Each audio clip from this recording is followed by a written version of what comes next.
Hi, everyone, and welcome to this episode of Money Moves. First, we need to talk about the earnings season and what that's doing to the markets as a whole. Then we'll fly through a couple of charts. I've decided I'm going to look over the last month of price action here for usually the major indices and maybe a couple of extras. So we have the S&P 500, the NASDAQ, XOP, XLP, as well as TLT. Then I will go through each of my investing accounts, starting with Worthy Bonds, Groundfloor, Fundrise, M1 Finance, TSP, and my Tastyworks account. And of course, we'll go over my monthly tracker. Then, of course, there will be some jelly at the end, which is something I enjoyed outside of the markets. If you have big dreams like owning the McLaren Senna, or if you're just getting started in your financial journey, definitely like and subscribe. This is, in my opinion, the very best track car available to the public, and of course, they are very beautiful.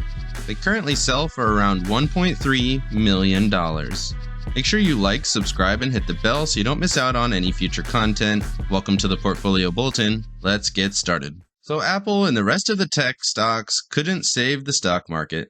They say earnings reports should not be getting your hopes up, as the market declined pretty heavily after their announcements. They say around 69% of the S&P 500 has already reported earnings, growing by around 10%, even though the S&P 500 dropped by 6%.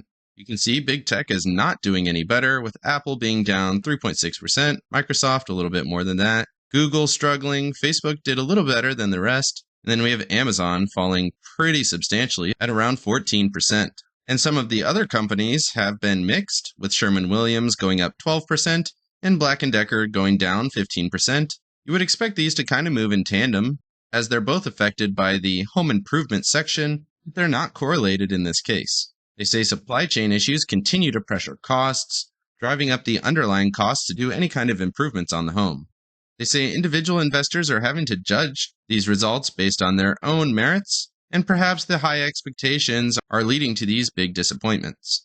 Penalties for disappointing have been greater than expected, and stocks could still struggle even if they don't exceed the consensus. Some of the analysts, to include Cyrus Research, is saying you need to avoid earnings. Stocks continue to fall after earnings, even if they report strong growth.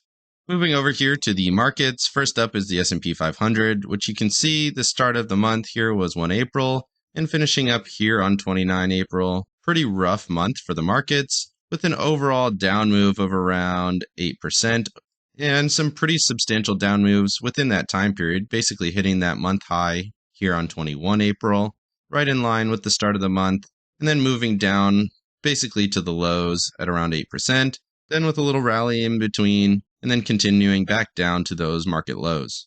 Next is the NASDAQ, basically the same story, a little bit more straight down than the S&P 500, with an overall down move of around 14%, maybe a little less, 13.5%.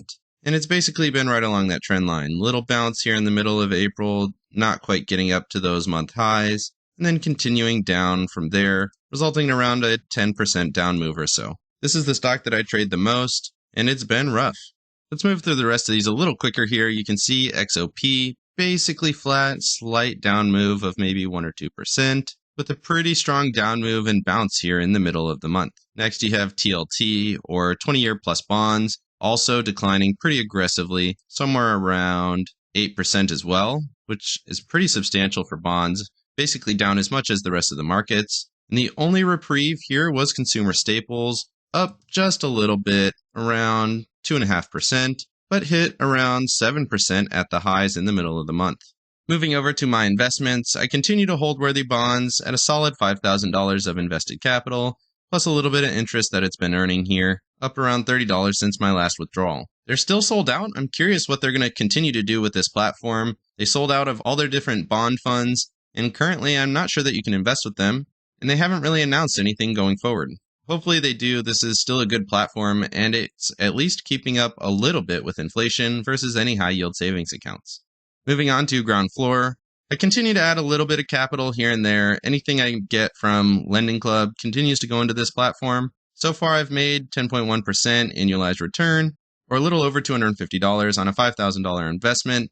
That's because the majority of these notes are shorter than 12 months, so this capital was reinvested. And the expected earnings here is around $400 on the $8,300 that I have invested. Again, these notes are shorter than 12 months, and all that capital will continue to get reinvested, hopefully fulfilling that 10.1% expected return. You can see my investments are almost exclusively C notes at this point. I haven't had any defaults across this platform, so it continues to be a really solid part of my investing portfolio.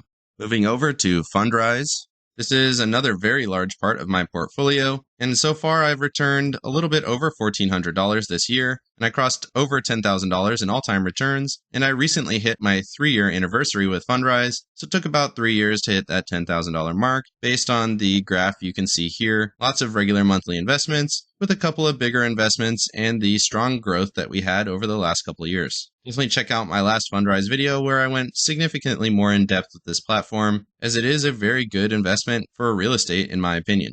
Moving over to M1, my higher yield savings account. I've had to add quite a bit of money to this account to try to keep it over $16,000. You can see I put $200 in here on the 27th, $100 on the 26th, $200 on the 21st, another $200 here on the 18th, plus lots of dividends over the past month in an attempt to keep this portfolio pretty strong, somewhere between $16,000 to $17,000. You can see my all-time returns here at just over $2,400. And this account is basically invested in all kinds of different ETFs and a pretty strong holding here in real estate, which helps provide those strong dividends every single month. I also use the borrow against this account, which you can see here I've used around $3,800 and have another $2,700 available just in case I need this or find a really good buying opportunity to help leverage this account if I feel strongly about a specific stock or wherever the market is.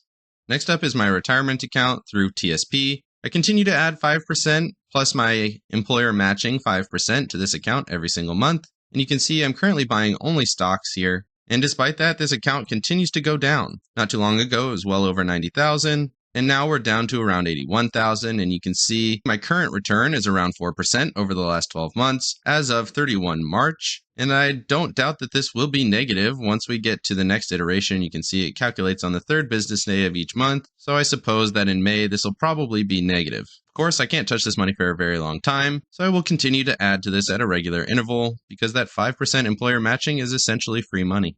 Lastly, we have my Tastyworks account. You can see we're down a little bit here on the year and down pretty strongly going into the end of the week.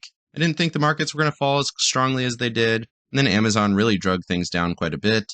And I'm certainly hoping for a nice rally into the open of next week as some kind of relief rally due to this strong down move. You can see we were down $14 here on the Qs just on Friday, which is a huge move down, which is a little bit more than 4% in a single day. Again, this account is still doing significantly better than my buy and hold accounts, as it is pretty flat. I did add some capital here, and I've been down somewhere around 8,000 to 9,000 for the past month at least, which is significantly better than the 8% that the rest of the markets fell. And lastly, going over my monthly tracker, you can see stocks continue to trend straight down since January 2nd, the high point at around 103,000, and it's been very rough since then. My trading count over the past month has been basically flat, down just a little bit. You can see here, 81,000 to 80,000. Some of this is invested capital, so it's probably down a little bit more by percentage, but I also put some money into stocks this month, as I talked about. You can see here down to 8.5%. Versus around 1% here for my trading accounts. Real estate continues to be very strong, mostly due to Fundrise and some of the REITs that I own in my M1 account.